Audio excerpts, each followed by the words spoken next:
Sup, guys? I had recorded a video for today and I lost the whole thing, so I can't just do it. I did a full run through. I talked about every NBA game on the slate today, and some of the college basketball games. I just can't do a full run through again like that, but I'll give you what my plays are for today. I apologize for that. I closed out of the window, and I should be using StreamYard for these, but I use this. Maybe I'll start doing that because I use this shittier, quicker web software that just makes it way quicker, way less setup time.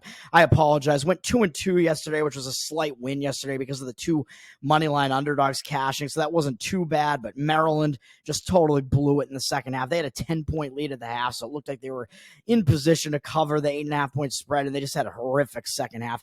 Today, the plays, two in the college basketball slate. I did mention that in college basketball, the conference tournaments are actually starting, with one of them starting tonight. The Atlantic Sun has the first round tonight with some of the bottom teams in the conference playing. They actually leave their bottom two teams out of their conference tournaments, so they're 7 through 10 out of the 12, I think, are playing in the first round of their tournament tonight, which that tournament, I believe, is in Florida somewhere.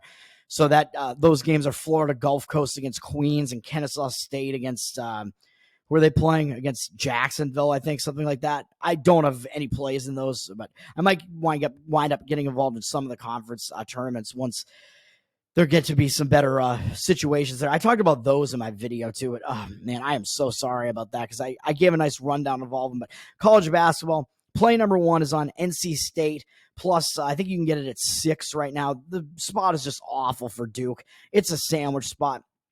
Duke's coming off absolutely drilling Virginia, holding Virginia to 48 points. That's just a monster win, and Virginia's still sitting at 3rd in the ACC, so that looks like a good win, but KenPom has Virginia ranked like 69th or something, so Virginia looks way better than they actually are. They're a team that just has a really, really bad offense at a lot of points, and Duke just absolutely crushed them. Big win for Duke, but it looks better than it actually was as well. And now they have to go to NC State before finishing the regular season with North Carolina. They have a home game against North Carolina at Cameron Indoor to finish the season. That's like the game of the season, man. And North Carolina already beat them in Chapel Hill this year at North Carolina. That's a huge game. This is a huge look-ahead spot with Duke looking ahead to that game. Duke is sitting in the 2 spot right now. North Carolina is the one team that's ahead of them in the ACC. I don't know who has the tiebreaker, really, so I don't know if Duke can actually steal the 1 seed away from them if they win this game and then win that game. But even so, there's not much of a difference going into the ACC tournament. If you're the 1 seed or the 2 seed, I don't think these teams really care that much about being the 1 or 2 seed on a neutral site. It doesn't really matter. You both get the same amount of buys and whatever. It really doesn't matter unless you're trying to figure out who your opponent is going to be and play the better opponent. But I don't think that even really matters. If Duke ends up being the 2 and they have Virginia on their side of the bracket, I don't think they're really afraid of that. But that makes this a sandwich spot, man. Coming off such a monster win over Duke and having a monster game up next against North Carolina. And for NC State, this is their senior day. This is their final home game. So even though they're coming off a loss against North Carolina, that was a game that was kind of just in the bag for most of the second half. It wasn't that close, so it wasn't like a game where North Carolina State like just missed. Like, they didn't come very close to beating North Carolina. They knew that they were not going to win that game. It was over. So it was not a close call, but this is senior day, and this is Duke coming into your house. You're the little brother in North Carolina.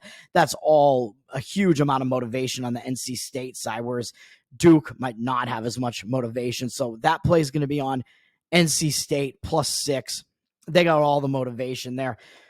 The other play I'm going to be on is in the Big Sky, where I've done pretty well in the Big Sky, mostly playing on Northern Arizona, though, who have cashed 3 times and won outright as an underdog all 3 times I've played them this year. This is going to be a game where I'm going against Eastern Washington because they have the Big Sky wrapped up. They're in the 1 seed in the Big Sky. They have a 3-game lead in the Big Sky, so they have nothing to play for in this game, man. They're already looking ahead to the conference tournament at this point, and in their last 3 games, they just beat 3 of the other top 5 teams in the conference, and they lost to Northern Arizona the game before that, which was one of the games I was on because it was a sandwich spot there with Northern Arizona being thrown into the mix there. That was coming off playing Weber State, so Eastern Washington played Weber State, the other best team in the conference, the game before that. So 4 out of their last 5 games were against the other 4 of the top 5 teams in the Big Sky Conference. So they're coming off a slew of a bunch of huge games. And their last 3, they beat all of them. They were able to beat Montana, which I think was a season sweep against Montana. They were able to beat, who else was it that they beat? I forget who else is atop this conference. Northern Colorado, I think, and season sweep them as well. And in their most recent game, they beat Montana State, and that was a big win, too, because Montana State had won this conference the last 2 years, and now Montana State's a little bit down from where they were. Some of those players are gone from those teams that made the tournament the last couple of years. But Montana State, that was a big win because Eastern Washington had lost to them the first time this year. So Eastern Washington had still not beaten the team that won this conference the last 2 years yet this year and won the conference last year. I don't know if Eastern Washington lost to them in the conference tournament. I'm not sure about that, but they might have lost to Northern Arizona because Northern Arizona made a crazy run in that tournament. But Eastern Washington, that's a huge win as well. That win off beating Montana State, beating the team that won the conference last year. Finally, for the first time this year, they beat them. And that was a game that got up into the 100-point range. Eastern Washington scored 108 points, although they gave up 104. But I think people are only going to look at the side of it. They scored 108 points. This Eastern Washington team is awesome, man. I mean, yeah, Eastern Washington is a really good offensive team. They score a ton, and they play a ridiculously fast tempo. But I think this game is going to be frustrating, man. And it's a game that doesn't matter to them at all. They already beat the Sacramento State team as well at Eastern Washington by 26 points, so they have nothing to play for here. They already annihilated this team. They're coming off a slew of a bunch of bigger games, coming off a big win over Montana State as well. Already have the 1 seed locked up in the Big Sky. They have no reason to show up in this game. Nothing left to play for here, and they're still laying 8.5 points on the road. I'm taking the 8.5 with Sacramento State. And Sacramento State plays a much, much slower tempo. They're in like the bottom 15 in tempo in all of Division I basketball, according to KenPom. So playing that slow a tempo and getting a ton of points like this at home, that's a spot that you want to take as well, especially against a team that probably isn't going to want to be there and not have much of a reason to show up in this game, which is the case for Eastern Washington. I think that's going to be real frustrating if they have to play a slow-paced game like Sacramento State's going to want to play here. That's going to frustrate them, and this is the big game for Sacramento State, man. This is their senior night. They have the top team in the conference coming into their house, and they're the bottom team in the conference. They're going to want to show up in this game, man. Sacramento State, it's a huge, huge game for them. Much bigger game. It's a team that already blew them out too. I mean, Sacramento State will be in the conference tournament because I think every team gets in. I think they're locked into the bottom seed in the conference. So this is like their biggest game left, man. Even though, yeah, they'll play at least one game in the conference tournament. They'll be in one of those first round games in the conference tournament and probably lose to Northern Arizona or something in that game. But this is going to be one of their biggest games left on the season. And same for NC State, because NC State knows they're not making the tournament. So that's going to be like their big dance game, man. A game with Duke coming into their house. They're going to treat that like a tournament game. I would have to imagine they're going to go all out for that game. And Sacramento State, I think they're going to have reason to show up for this game, like I said, because this is like their last remaining big game of the season. They get to play the top team in the conference at home on senior night. Much bigger game for Sacramento State. And defensively, they're not that much worse than Eastern Washington. Eastern Washington's way better offensively, but defensively, Eastern Washington is not that much better. So you're getting a team that plays a much slower pace and that doesn't play defense that much worse. Getting a bunch of points at home will do that.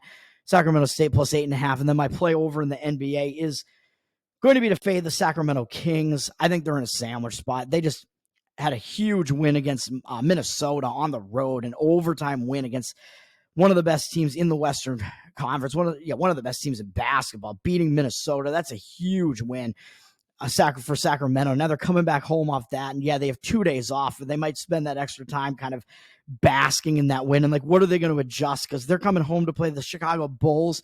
And the last time they played the Bulls a few weeks ago, they just went into Chicago and beat the Bulls. So it's like, what are they going to prepare here? What are they going to have as far as adjustments to make here? I think they're going to be distracted by the fact that it's a return home, and they're just going to be feeling high on themselves after a huge win over Minnesota. And they have the LA Lakers up next, so that on the road as well. So that's a bigger game as well. They have to go to LA and face LeBron. That's a bigger game too. This is a spot where I think they might just totally overlook the Bulls, sandwiched in between those much bigger games.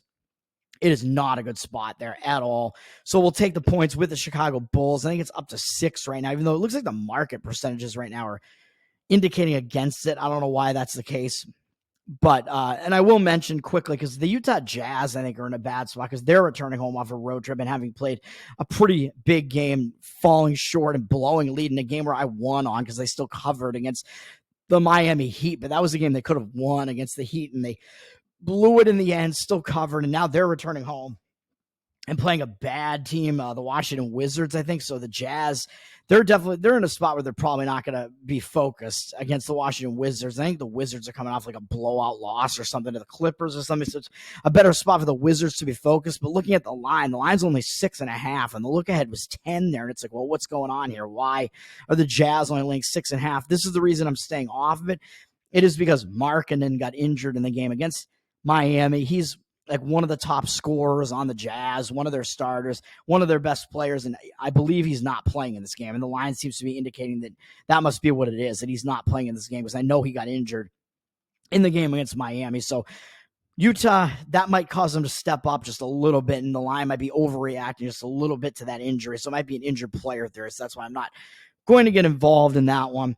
And as far as I think Minnesota, I would just say Minnesota and the Clippers are probably both in bad spots tonight because they just played a real brutal game against each other yesterday. So I would not want to play on either of those teams today, coming off such a ridiculous game where the Clippers were down big early and made a huge comeback, and it was kind of a grinding Minnesota type of game. It was quite low scoring. The way the NBA plays now, that game stayed in the 80s. That's crazy. That was a tough battle. And both those teams coming off that and having no time off, they're both in bad spots. So I would not want to be on either Minnesota or the Clippers today. But the actual plays today, one more time: college basketball, NC State +6, Sacramento State +8.5, and in the NBA, the Chicago Bulls, what did I say? An NC State +6, Sacramento State +8.5, and then in the NBA, Chicago Bulls. I was actually able to get 7 on the Chicago Bulls, so we'll call it that. I think there's still 7s actually available out there. Bulls +7. Let's get back on track, man, because after a good week last week, a couple days kind of erased that entire week, and now we're back to that bottom that I had hit in the week and a half or so prior to that. So we got to get out of that, man. I'm back at like the low point since the start of the year. We got to get out of this. Let's start doing it. Let's turn it around. Let's kick off a good week here. Peace.